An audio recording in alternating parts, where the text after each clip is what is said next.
C'est presque officiel. Marcus Rashford est tout proche de signer au FC Barcelone. Une arrivée inattendue pour certains et logique pour d'autres. Mais dans cette vidéo, on va analyser en profondeur ce que son profil peut apporter à l'équipe de Hansi Flick et si oui ou non, le Barça a raison de miser sur lui pour la saison à venir. Mais avant d'aller plus loin, pense à lâcher un petit pouce bleu pour me soutenir et à t'abonner à la chaîne si ce n'est pas encore le cas. Merci à toi et bon visionnage.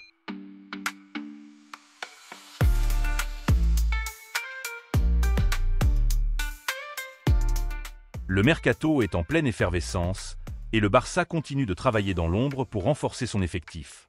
Parmi les nombreuses options étudiées, un nom est ressorti avec insistance ces derniers jours, Marcus Rashford. Son agent a été aperçu en réunion avec Deco et les discussions ont très vite avancé. L'accord se précise autour d'un prêt sans option d'achat obligatoire, avec une clause d'achat facultative fixée entre 30 et 40 millions d'euros. Un deal intelligent pour le Barça qui limite les risques financiers, tout en s'offrant la possibilité de signer un joueur de haut niveau si son intégration au sein de l'équipe est réussie. Mais alors pourquoi Rashford? On parle d'un joueur confirmé, formé à Manchester United et qui a déjà prouvé qu'il pouvait décider des matchs au plus haut niveau. C'est un profil athlétique, rapide, capable de créer des différences par lui-même et de faire parler sa puissance dans les grands espaces. Marcus Rashford, ce n'est pas un ailier de couloir classique, il n'est pas là pour coller la ligne. C'est un joueur qui aime rentrer dans l'axe et attaquer la profondeur, et surtout frapper au but. Dans le Barça de Flick, il peut parfaitement s'intégrer dans un rôle hybride entre ailier intérieur et attaquant axial. Ce que Rashford apporte avant tout, ce sont des buts, de la vitesse et de la profondeur, et une autosuffisance offensive rare. Il peut marquer des deux pieds, il est très bon sur coup de pied arrêté, et il sait prendre ses responsabilités quand il faut faire la différence. Un vrai plus dans une équipe qui manque parfois de verticalité et d'explosivité. La saison passée, il a inscrit 11 buts et délivré 9 passes décisives en 41 matchs disputés. Une saison en demi-teinte certes, mais qui ne reflète pas totalement son potentiel réel. Surtout quand on sait à quel point il semble motivé à l'idée de rejoindre le Barça. Ce Rashford-là qu'on a vu en Ligue des Champions avec Aston Villa était déjà bien plus proche de son meilleur niveau. Il a besoin de sortir du carcan de Manchester United, car ce club est devenu une machine à broyer les talents. Très peu de joueurs y retrouvent leur niveau.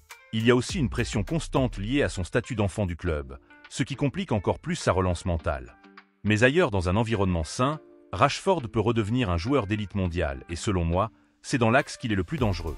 Pas collé à la ligne, mais en mouvement et en attaque intérieure.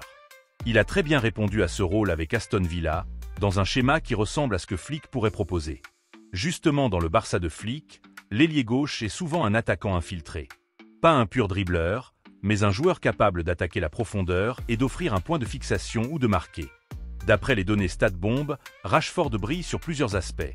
D'abord les dribbles verticaux orientés vers le but.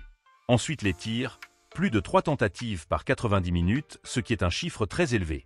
Et enfin la création de danger, 0,37 passes décisives attendues et 0,55 de valeur ajoutée par match.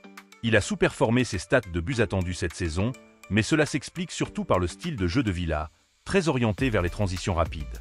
Malgré ça, il reste un joueur avec du but et c'est ce qui compte. Prenons un exemple contre Manchester City dès la 5e seconde du match, il effectue un contrôle parfait du gauche, enchaîne 2 changements de direction ultra rapides et élimine Ruben Diaz avant de frapper sur le poteau. Ce genre d'action montre à quel point il peut se créer ses occasions seul. C'est un attaquant qui peut jouer dans l'axe et offrir à Flick une palette offensive différente. On peut imaginer des permutations avec Rafinha, des combinaisons avec Lamine Yamal ou Dani Olmo et bien plus encore. Un autre exemple, il décroche pour offrir un appui, puis part dans un appel tranchant dans le dos de la défense. Un sprint de 30 ou 40 mètres lancé plein axe, avec une vitesse de pointe exceptionnelle. C'est un profil qu'on ne retrouve nulle part ailleurs dans l'effectif. Pas même chez Ferran Torres. Et c'est là que la complémentarité avec Lamine Yamal devient évidente car Yamal est gaucher et Rashford droitier. Yamal peut casser des lignes avec ses passes diagonales et Rashford peut les convertir lancées à pleine vitesse. C'est un duo qui pourrait être potentiellement létal. Encore une illustration cette fois contre le PSG. Rashford reçoit un long ballon, contrôle puis conduit le ballon sur 30 mètres et oblige Donnarumma à une parade exceptionnelle. Contrôle, accélération, frappe, ce schéma est automatisé chez lui. Et c'est justement ce que le Barça n'a pas à gauche aujourd'hui. Rafinha ne propose pas ce type de course, ni cette conduite vers l'intérieur du pied droit. Rashford, lui, l'a dans son ADN. Il a l'expérience du très haut niveau, la volonté de se relancer, et Hansi Flick sait tirer le meilleur de profils comme le sien. Examinons les différents dispositifs dans lesquels il pourrait évoluer. Partons du principe que Flick décide de le titulariser sur certains matchs. Dans ce cas, on peut analyser comment il a évolué à Aston Villa dans un système en 4-4-2 sous Unai Emery, avec 2 milieux centraux et 2 ailiers qui repiquent à l'intérieur laissant 2 attaquants en pointe, l'un étant un point d'appui et l'autre un joueur de rupture. Rashford s'est très bien intégré à cette configuration. Le positionnement d'Aston Villa, qui est défensivement plus bas et passif, lui offrait beaucoup d'espace à attaquer, et c'est là que Rashford fait la différence. Il a cette capacité à se mouvoir sur tout l'axe vertical et horizontal du terrain. Peu importe qu'il commence sur un côté ou dans l'axe, il peut couvrir de grandes distances à pleine vitesse et devenir un vrai facteur de rupture, en attaquant les espaces, en créant des occasions, en marquant et en délivrant des passes décisives. C'est là que réside sa grande force. Il est autosuffisant offensivement. Ce n'est pas seulement à Villa, mais aussi à Manchester United, où il a souvent démontré cette capacité à marquer sur des courses longues, à attaquer la profondeur et à se créer des occasions seul. Recevant dans des situations d'infériorité, il peut déclencher une diagonale depuis l'aile ou frapper depuis l'intérieur. Il a un excellent tir, des 2 pieds. À ce niveau, il est bien supérieur à un joueur comme Luis Diaz. Il a une frappe sèche, précise, qui lui permet de marquer dans des positions complexes. En revanche, au Barça, le contexte est tout autre. On sait que Hansi Flick ne joue pas dans un 4-4-2 classique. Il s'appuie sur 2 milieux en base de jeu, un intérieur plus avancé et un Lamine Yamal inamovible à droite, véritable meneur de jeu excentré. À gauche, Rafinha est le titulaire attendu, ce qui réduit potentiellement le rôle du numéro 9. Rafinha ne devrait pas voir son temps de jeu diminuer, ce qui ouvre des possibilités ailleurs pour Rashford.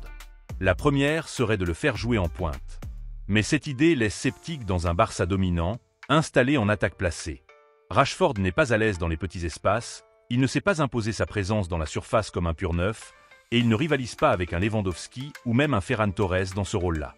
Il est plus naturel de l'imaginer dans une position de faux ailier gauche, un rôle hybride où il peut se montrer plus utile.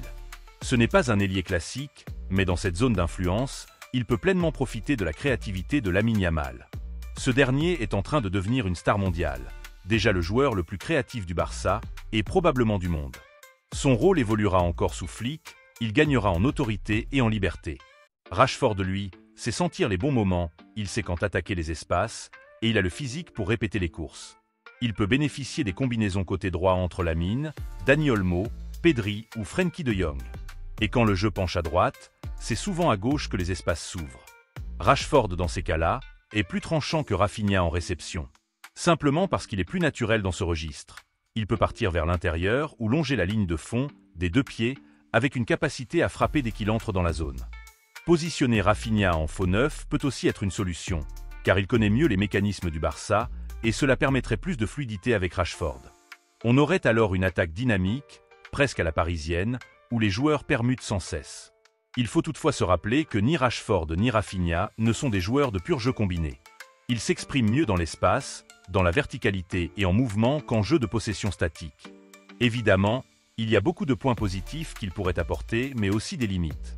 Il arrive en prêt, il a 27 à 28 ans, et ce n'est pas un joueur d'avenir sur 10 ans.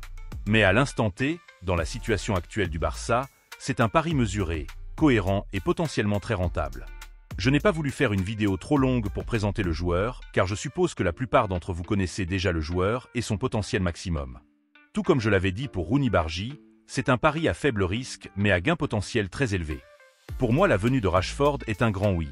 Reste à savoir maintenant si le joueur va se donner les moyens de retrouver son réel niveau et quel rôle va jouer Hansi Flick dans ce processus. Quel est ton avis sur ce transfert? Es-tu de ceux qui pensent que sous Flick il peut retrouver son meilleur niveau ou penses-tu que sa carrière est déjà derrière lui? J'attends ton avis en commentaire. Cette vidéo touche à sa fin et j'espère qu'elle t'aura plu. Si c'est le cas, tu sais déjà quoi faire pour me soutenir et me motiver à faire d'autres vidéos de ce type. Merci de m'avoir suivi et à très vite pour une nouvelle vidéo.